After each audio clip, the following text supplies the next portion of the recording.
Hey, this is Bryce Harper, and welcome to the Philly Show. Just bad baseball. Those were Bryce Harper's words following Sunday's 4-3 loss to the Diamondbacks at Citizens Bank Park. The Phillies lost another series. They can't seem to score. Ruben Amaro Jr., Jim Salisbury, Todd Zolecki. It's Monday, April 13th, 2026. Guys, what do we think of Bryce Harper's assessment following Sunday's game? It was a notable one. Anytime Bryce talks, it's notable. He's one of the biggest stars in baseball. His words matter. His words resonate. Good or bad or otherwise, just bad baseball. Jim, what you Jim? When you were in the clubhouse with me, what did you think in the moment when he kind of? I thought it was succinct, accurate, and autobiographical.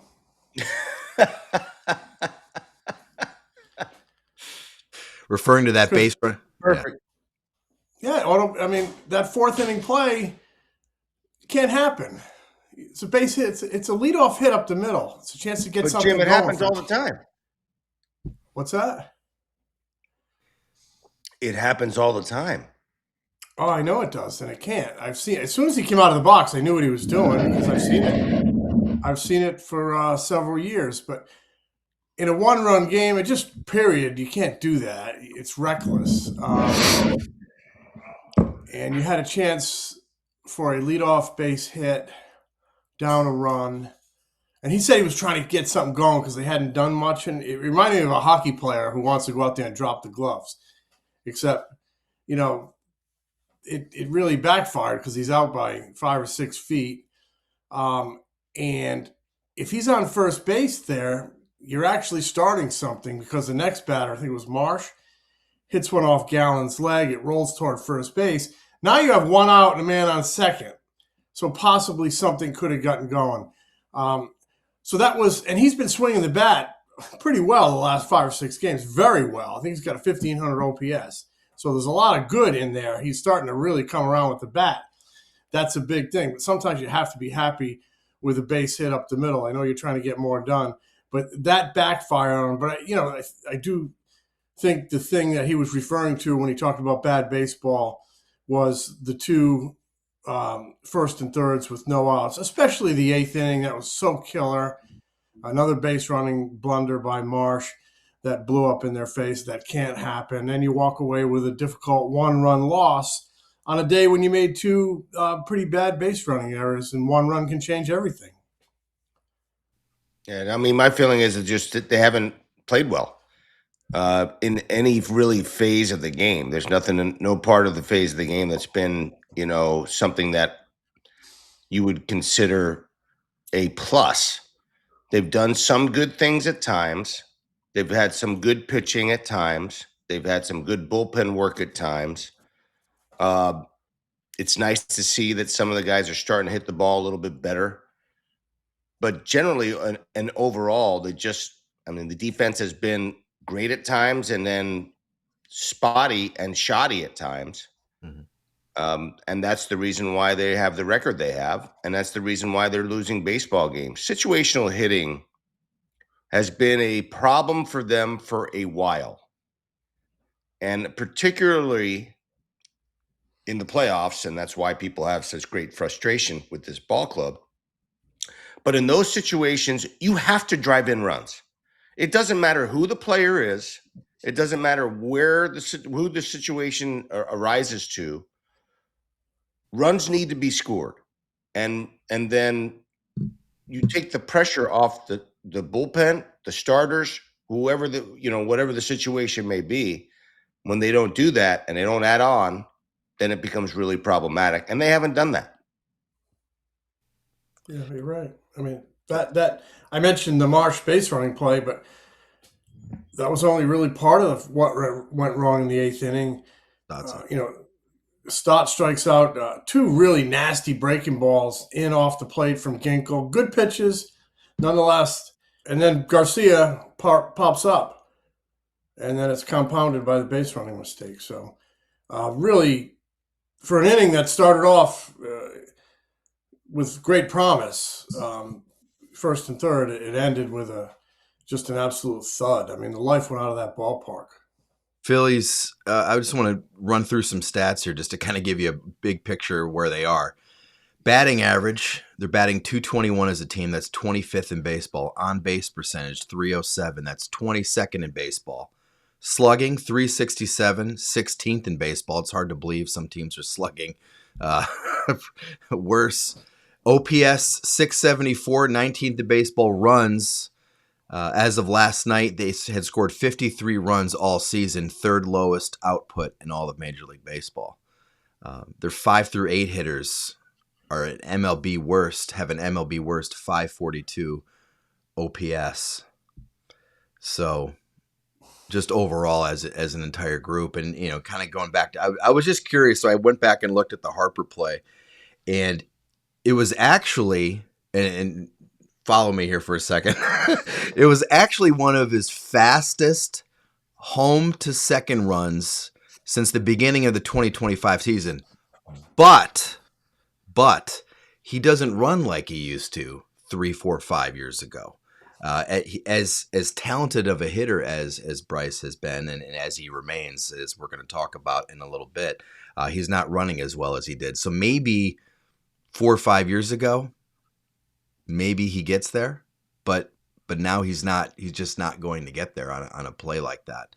And so that maybe he needs to kind of recalibrate that aggressiveness on that ball. Because Jim, the explanation after the game was, usually when I hit a ball right there, I've had a lot of success getting to second base. But, as you get older, you get slower, so maybe you need to rethink that theory that I can run on that type of ball hit to that spot in the field. I mean, he was just same thing, Jim. I'm watching it going, oh my God, he's going here. He's going here. I'm like, there's no way he's going to get here. And he did not get there. He did not get there. So, but we will be right back. We've got a lot more to talk about: the offense, Bryce Harper, and more.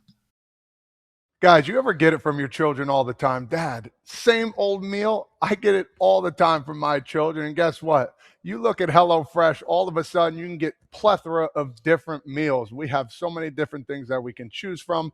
The kids are happy, and especially my wife and I are happy. HelloFresh has all different types of varieties that can fit for you and your family. 80 plus global recipes every month. You want to travel around the world, Todd Father? Of course. I've had Vietnamese, Moroccan, Caribbean. Oof. I mean, all kinds of flavors coming at you. Unique ingredients. There's a little lemongrass, curry paste, all pre-portioned for you too. That's the beauty of HelloFresh. So go to HelloFresh.com/FT10FM now to get 10 free meals plus a free NutriBullet Ultra Plus 2-in-1 compact kitchen system. That's a $189.99 value on your third box. Free meals applied as a discount on the first box. New subscribers only, varies by plan. Must order the third box by May 31st, 2026.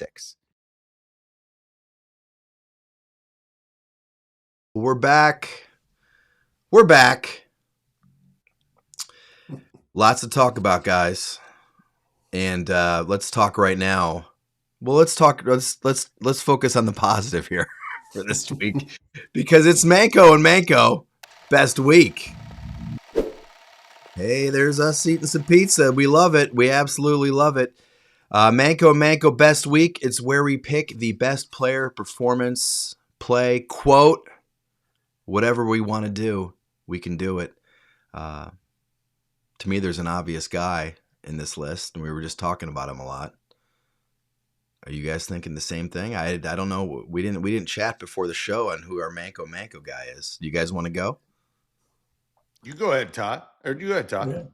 Well, I mean, for me, it's Bryce Harper. I mean, to me, that's about the only guy on the team. I mean, maybe you guys think differently, but Bryce Harper had an absolutely ridiculous week. Batted .526. This is from Monday in San Francisco through Sunday against the Diamondbacks. Batted .526, 10 for 19, 4 doubles, a home run, 6 RBIs, 6 walks, 1 strikeout all week, 1,500 OPS. And I did some nerdy deep diving this morning, guys. I got up early, and because I was just curious, because there's been so much talk about Chase, and this guy, he's got to cut back on the chase, and no matter who hits behind him. This past week, Chase rate, 29.1%.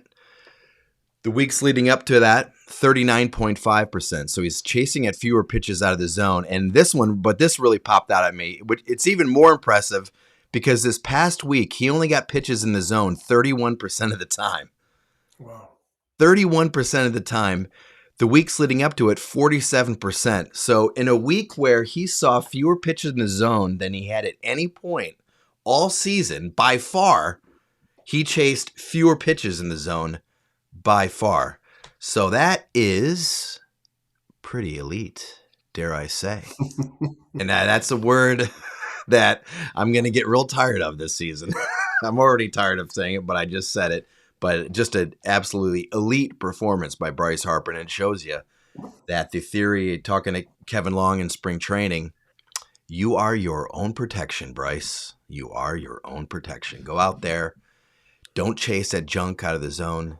Be your own protection. And he's proving that you could literally have anybody hitting behind him and he can put up all-star MVP type numbers. So Bryce Harper, slice of the pie. Certainly good numbers.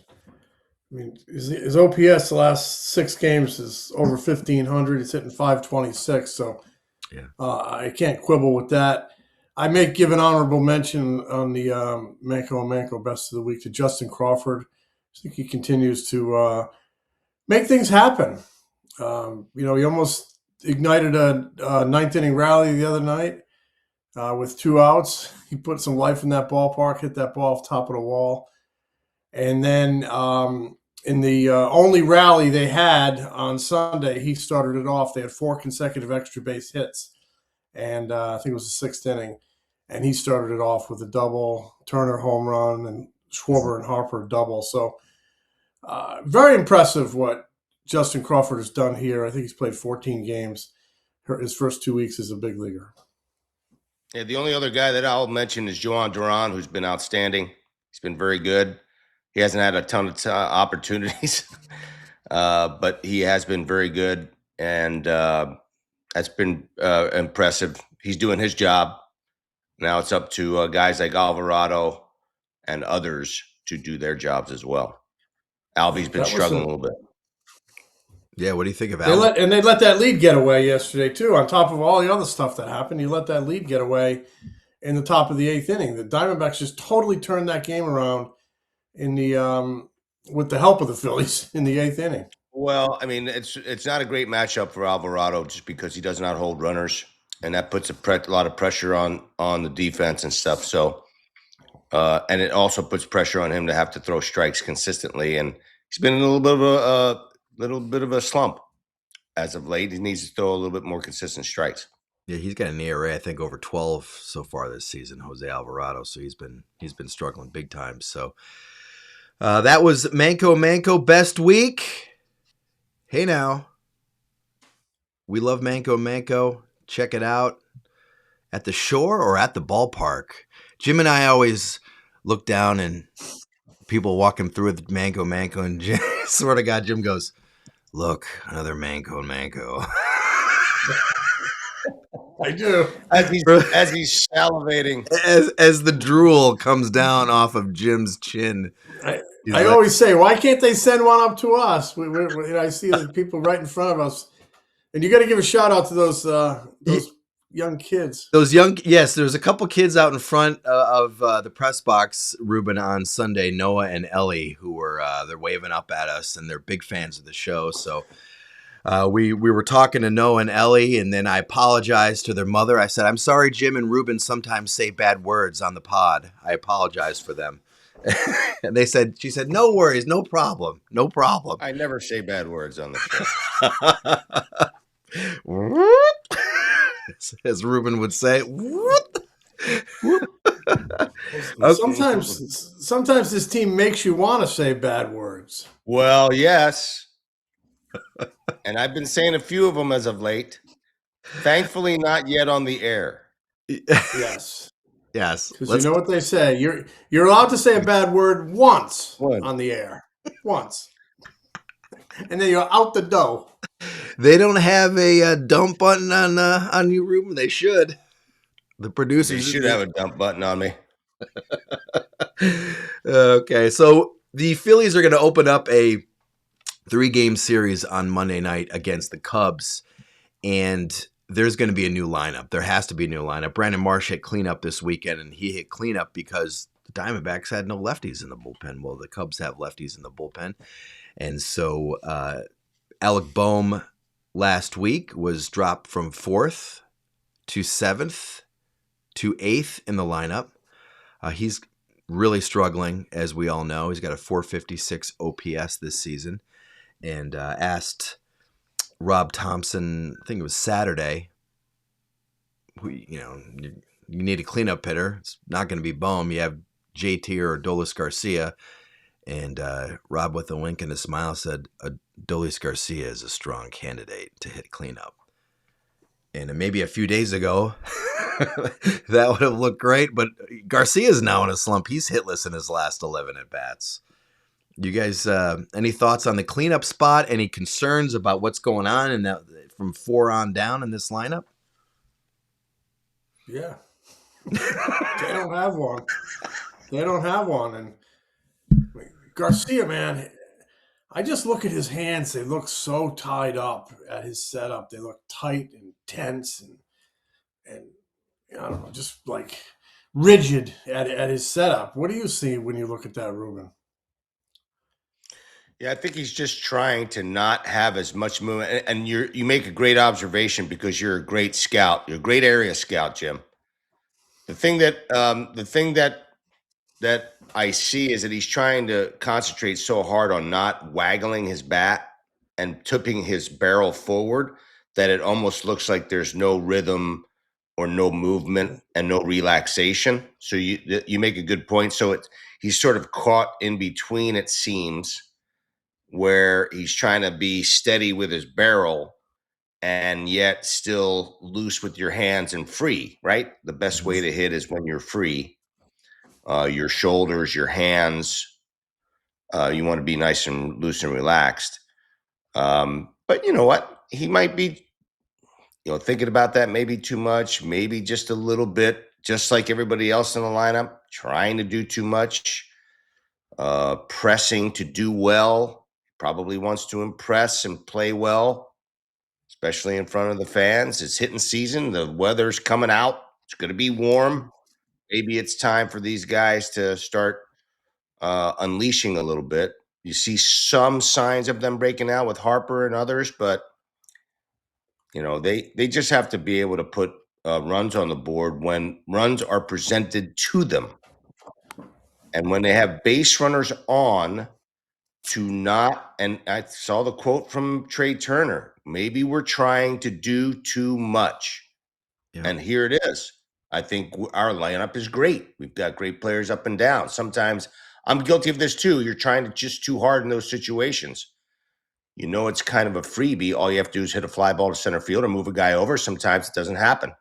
I mean, these are the kinds of quotes that are, cathartic in a lot of ways. Like they have to face it and understand that, hey, it's time for them to just go ahead and relax and play baseball and let their abilities take over. And when that starts to happen more consistently, this team will start playing better baseball. Yeah, they seem to be pressing, just listening. No doubt. These little acknowledgments, we don't want to press, but, sometimes we're probably trying too hard. Well, sounds like you're pressing, Kyle Schwarber tried to, talked about that a little bit on Saturday, following Saturday's games. I think it was Tim Kelly said, how badly did you need a big inning like that on Saturday? He's like, well, I don't know if we badly need it, because once you start badly needing some things basically get really bad on you. But I think they badly needed it, and I think they feel like they badly need it because, again, we've talked about this. They know what everybody's saying outside the ballpark, and they also look up and see their numbers up on the scoreboard. 130, they don't lie. 140, 550 OPS, 650 OPS. They look and see those numbers on the scoreboard. They know what they're doing. So, and they know they're losing games that they should be winning, and they know they're not coming through in big spots. So I think it's only natural to kind of feel that pressure to come through. But I think they're also kind of going like, let's try to. We're a talented group. We got to calm down here and try to come, just have a good at bat, pitch to pitch. And the offense, one of the real troubling things of the offense is the inability to sustain. They'll have that one inning and then it's total shutdown for the rest of the game. Right. You look at the last 6 games, in 4 of them, they've only scored runs in 1 inning each time. And the other 2, they've been shut out. You just can't throw up 8 or 9 zeros a night. And for the life of me, I don't think this team is going to do that over the long haul. I do think they're going to hit. But the question remains, when? Right. I would like to know where they rank in baseball and runners left on base, because they do seem to have some traffic on the bases. They're eighth. They're eighth, and okay. I still remember a post game quote back in the day when the Phillies were struggling, and Chase Utley was asked about all the runners left on base. He said, "Well, if we're putting runners on base, eventually we're going to knock them in." So you got to think that that's going to happen. Just the law of averages is going to happen. That some of these guys are not going to be hitting 150 in July and August, because if so, it's going to be a hell of a year. When teams get into those kind of funks, it's because they forget that the pressure is on the pitcher, not the hitter. And when you have that mentality, that, okay, this pitcher has to make a pitch to get me out, instead of I have to get a hit to drive a run in, then that mentality, there's a paradigm shift in your head as a team and as a player. I know that was it for me personally, that when I struggled with guys with runners on base, I started thinking, hey, this guy's got to come to me. He's got to make a pitch to me to get me out, and not the other way around, that I have to get a hit and this guy is going to, he's got the upper hand. It's quite the opposite. And so once I think they get that sort of mindset back, they'll have a lot more success. So we did not answer the question: who hits cleanup on Monday night for the series opener against the Cubbies? I think it's got to be. I mean, Justin Crawford. People want him to move up, Ruben. Finally, Ruben, a voice of reason. Here are the cleanup. Here are the 3 right-handed hitters, and a look at their numbers right now. Phillies options for cleanup hitter: Alec Boehm. It's not going to be Alec Boehm, we know that, but I put his numbers up there anyway because he hits right-handed. 148, 455 OPS. Adolis Garcia, he's actually hitting 204, 631 OPS. JT Realmuto, 212, 714 OPS. If you look at the numbers, you might say JT, but I just don't put him there. And I mean, Rob basically said it's going to be Garcia. I would go with Garcia, despite that rough. How about putting Schwarber in the 4-hole and sliding somebody else, one of those right-handed bats, in the 3-hole?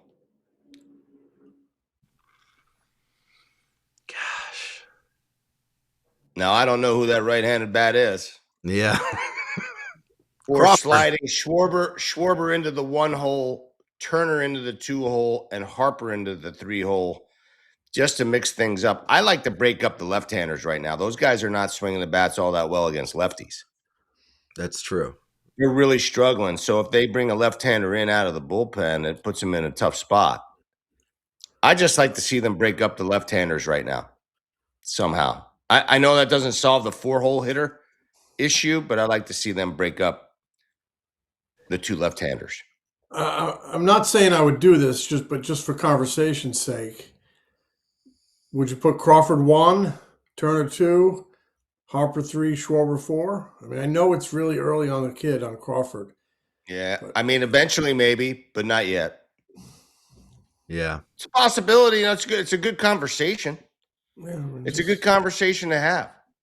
I don't know. Like, I look at this team a little bit, and you have a very steady manager, and I like that about the manager. I think this is a game.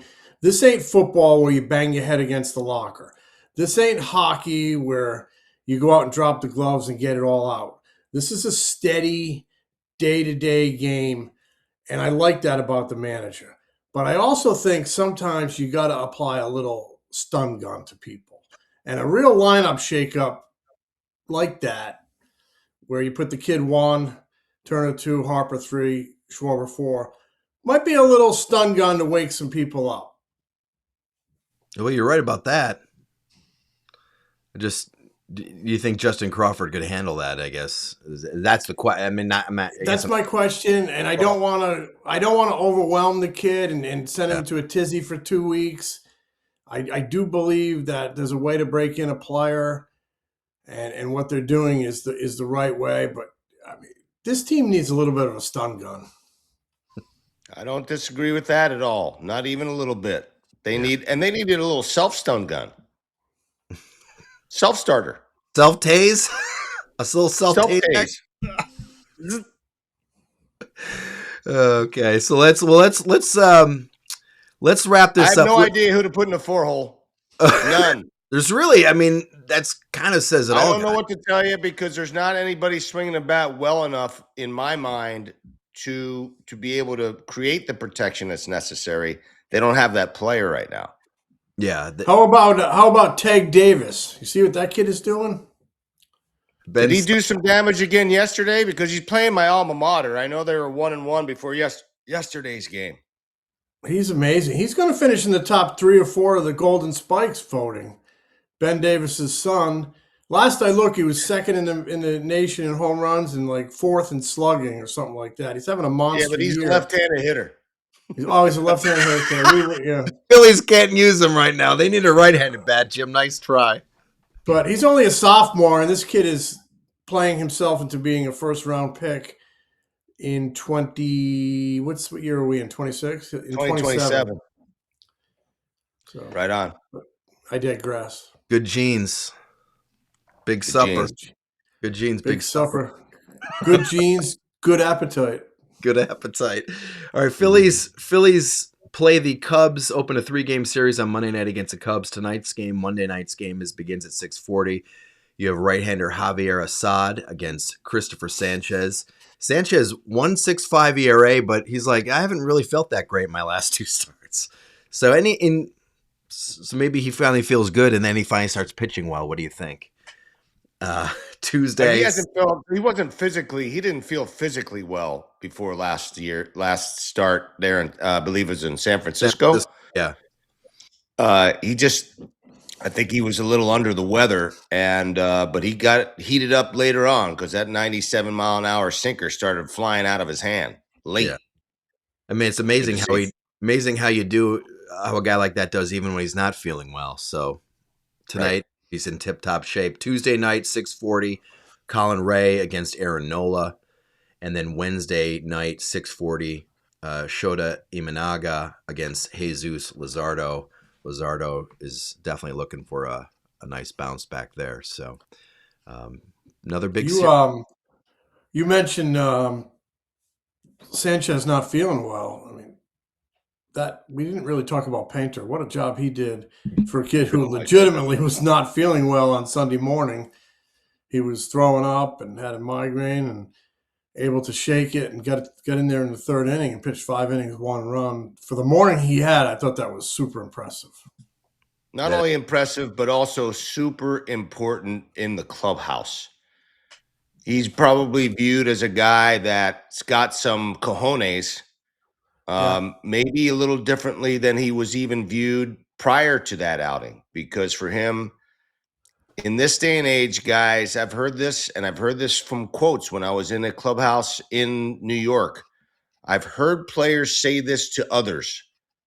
Don't go out there unless you're 100%, which shocked me because I don't know that I've known any player or athlete to ever be 100% at any time health-wise. And for him to go out there in this day and age and after having the migraine issues and to get on the mound and eat up some innings and that was really his intent when he got on the mound. And to do the job that he did and to basically put them in a position to win the game, pretty impressive. And it's got to be, they got to be loving it in that clubhouse. I would love him if I was his teammate. I mean, he said that's a great point. Yeah, he said he's like, I had to go out there and pick up the bullpen. It's like it's a bad situation to, for a reliever to show up and go, wait, what? We have to pick 9 innings all of a sudden, So that, third game of his career. I'm not going to post. I mean, he was legitimately sick, and I'm sure he earned some respect and some stripes in that room for his toughness. yeah, And a nice job by Zach Pop of sort of hanging in there. Never really done it before. Hadn't pitched it as a starter since college days. So yeah, good to see him go out there. I know he gave up a run, but still went out there and at least held it down for a couple of innings before Painter did his job. Phillies Cubs beginning Monday night. We'll be back later this week. Maybe we'll be talking about all the power we've seen out of the new cleanup hitter, whoever it might be. Justin Crawford, maybe. Adolis Garcia, No. Probably. All right, guys. We'll talk to you later this week. All righty. Smell you later, boys.